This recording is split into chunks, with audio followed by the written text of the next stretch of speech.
കപ്പ വേവിച്ചതും മീൻകറിയും ഒരു അസാധ്യ കോമ്പിനേഷനാണല്ലേ. അപ്പോൾ നമുക്കിന്ന് കപ്പ വേവിക്കുന്നത് എങ്ങനെയാണെന്ന് നോക്കാം.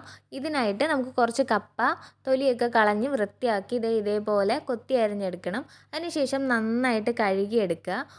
പിന്നെ നമുക്കൊരു പാത്രത്തിലേക്ക് കുറച്ച് വെള്ളം ഒഴിച്ച് ഇതൊന്ന് തിളപ്പിച്ചെടുക്കണം. ആവശ്യത്തിന് ഉപ്പും ചേർക്കാം. ഇവിടെ ഒരു തിളയൊക്കെ വന്നപ്പോൾ തന്നെ കപ്പ നന്നായി വെന്ത് വന്നിട്ടുണ്ടായിരുന്നു. ഇനി നമുക്കിത് നന്നായിട്ടൊന്ന് സ്റ്റെയിൻ ചെയ്തെടുക്കണം. അതിനുശേഷം ഇവിടെ കാത്തുമ്മയ്ക്ക് കൊടുക്കാനായിട്ട് നമ്മൾ കുറച്ച് കപ്പ മാറ്റുന്നുണ്ട്. അതിൻ്റെ ആ അരപ്പൊക്കെ ചേർത്ത് കഴിഞ്ഞാൽ പിന്നെ അവൾ കഴിക്കില്ല. അപ്പോൾ ഇങ്ങനെ കൊടുക്കുകയാണെങ്കിൽ അവൾ ഹാപ്പി. പിന്നെ അരപ്പിനായിട്ട് നമ്മളൊരു വെളുത്തുള്ളി, കുറച്ച് കറിവേപ്പില, പച്ചമുളക്, ജീരകം, മഞ്ഞൾപ്പൊടി എന്നിവ ചേർത്ത് നന്നായിട്ട് ചതച്ചെടുത്തിട്ടുണ്ട്. അത് നമ്മുടെ വെന്ത കപ്പയിലേക്ക് ഇട്ട് കൊടുക്കുക. അതിനുശേഷം നന്നായിട്ട് ഉടച്ച് എടുക്കുക. വളരെ ടേസ്റ്റി ആയിട്ടുള്ള കപ്പ വേവിച്ചത് ഇവിടെ റെഡി ആയിട്ടുണ്ട്.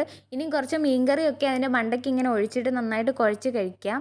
അപ്പോൾ ഇതെല്ലാവരും ഒന്ന് ട്രൈ ചെയ്ത് നോക്കണേ.